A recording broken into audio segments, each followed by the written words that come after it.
bana jome bana jeli report bana linga bala report ana shalat ke kuima bordal ma bordal kene queen makwach dio jangai kondiala ma bordal general ke queen makwach jen kwere dani cha kwanya la kwere roach akobo kwere roach akobo county ban roach ke kwide kene dang rode ti te ke report mi chalat kitchen wan chi right tin no kata danen lat kenen go de kana akobo de kana ma kaje ka jodan kan lat kan ma bordal jena wa tika ka preparation ko de kan akobo de kana ma no ma bor dol chela de jojen wonene kene ke ready ko bikan queen makwach bikan nangre wi ka akobo no ke report dan jikan lat gwasme dong de ko na ngaje ngule rodon no janganam ka ada betau so what jel mi ci yelda ko ka ci yelda ko jolin yen ma gwasme kene ci kwen nya lew ci chop ka wat no kene ci kwet ci chop ka wat alo kene kene tibuwe ka kobo jimit kwen ma kwach ajen commissioner dunga kobo county da ngai kondiale mecha kwany wude mi ajen kwada la governor dung jongle ne dr guy cook no medan me shirek mecha botwo cha queen ma kwach cha jo cho belong cho barar mecha barar ci nyuro jen chala te kenya ngatile de kelke kumikir mi yadit jen shianen mecha jen we kama chala we da gwade da ne ba ko ba je kula kabide ne SSPDF choro da mat kelke de ne SSPDF no me cha ga banere we ci ga bere we allo cho bere we jalangu allo kwer kuma ko she declare gwade da ne she we dormo me ti SSPDF tena kan gana ben ba je kula play na me and then me she declare she chala part of dung SSPDF jana chung kel nga ke kum ker mi yadit queen makwaje ne ka gwate dan and then me kur me to ka kobo to aje pel to queen makwacho jien to we ne ka lukwangola ke to we ne ka great people administrative area then after that to be nyoga jien shule we she we ne ka my wood then from my wood watch we ne ka juba maybe right now I'm right corner ci kwen ma kwacha nyo ma nang ka je lo nang ka je ka ko right now right connect right to gwada me lar ken wo ci kwen ma kwach ci chup ko mu ci chup ko wat be je play ko bialing bia jodin bialing no ngulat ken mon man men je lin ken lo ja te ji ko la chup ku nya le au je chup ko wat on ka ge ada betau so what jel mi ci yel da ko ka ci yel da ko lo They want me to get a cat, say a cat. I go back. When my boy look at Kobe, but I will do it in there. When the boy look back at Kobe, would it right there? Again, General Mabodol, Jeremy Jen, Kachop quit Makwach, Dora Shalkamo wat, Dora Mokawat, Chikalado can be a GN. And of became a couple of yan match. You report down the tinter right now, right corner, and Mukuyan Linka Kentama. No. Lad can be a GN, became a co, become do I match, became a co, became okay. A chol can yes, feel I won't one any. Me, Jira Mimo, Miss Chunke Kume, feel I, GN okay, would a cabin to. A gentile down Lat Melad. No. Chinering one chick like a quid, a bulldog, chajo, no, Meladimo, Chichwa. No. Jin chukuru wan chiketer la korur konen ter kare which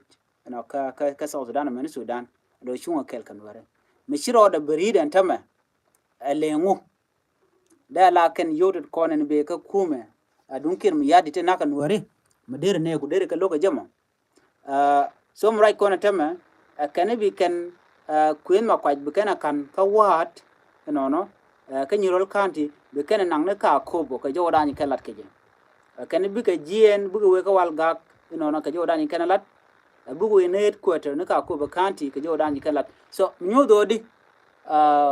de ko da na to ko won en ma bol dol chi o ko chi jen we ko wo kane de kon lan wori tin dong de la ga nuore ken bu we ko ku lo nyin kan nuore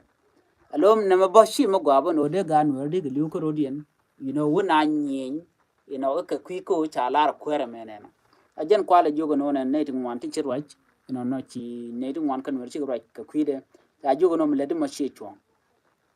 na stero de nyin jin kan nuore di nyin jin ka jang ko jang kan kwan wele ne kono muna ka ga nuore ka titin ka jino ku kir ku support ka tam chodo lut ja ga jogo no mo chi chon anyok jimit kwen ma kwach medan cha wuj lo chen wala la ko mi jen bu we bo we ka kobo ka cha de no community kon community ke le we dan e cha displace ka kobo bi kana no no chungan kel ke kwen ma kwach sikana de no me bi bala kun ne jen ko man gor alan were tem ta na otene e de kel ke kirim yadi la kana go lo no de kana de kan ka ko de kan wer ko de kan ka ko jen ta dan ticket tel mi den let ken ko ba ko le support kan politician de ti ken generally ko moy ka dor moy ka met kuma kirim yadi mal kana goro bu kan ko ken bu kan ga gon rodin bu ga rodin gonna ne to bu ka support to bu kan ga moy ka yo ko ba ko lele ba ko no mana me bechelo me bej I will play this one more time ko bi actually ngwa ke loda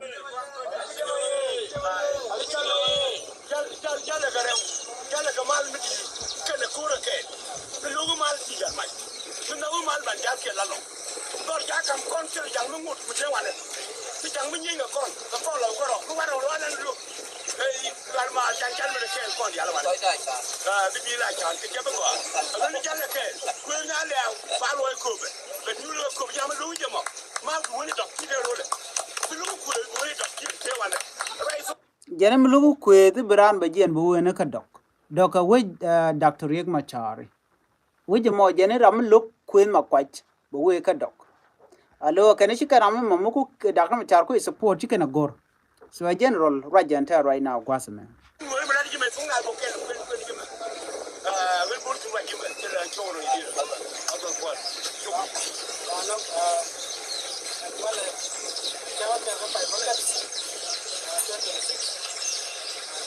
Right, cái changa kel ka pai ba kel ron tin dar yana ba kel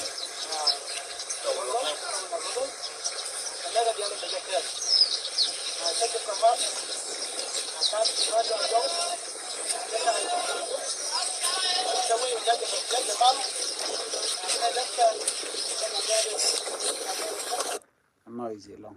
ramro jone queen ma kwa joga na da no che chup ka wat ke changa kel ka pai ba kel ron kin dang ro jan dang ro ba kel jen gwa da nan je chupten jaw jarol ma chalinga jen ma bol dal shirwa jen no ba je di nang na ka kobo en queen ma kwa je ba ya kwarten ramu ye lok below bu ka rodien nakrodien so jen ta dana gor kenene mo na me jen dana gor de nyak ye kel no a report dan le ro de na me no bi kana kobo bi kana yu had match kwa kuje no ene bi kana ono ko lar kana no bi kana ideal no bi kana nangan winimi ne te konde cha lok te cha jo ka kobo wuka ka community mi kana dak mi kana destroy ka kana jo kana displace wona ka kenyok so jen dan le ro de kana mi chi jen bar dan ko kon dial ko kon lo ram loga a jen bo we ka dok dor Riek Machar so je report dan le ro de no mo en ban nyo jik no ka na the report ki ka le ro de en bi atka man bye bye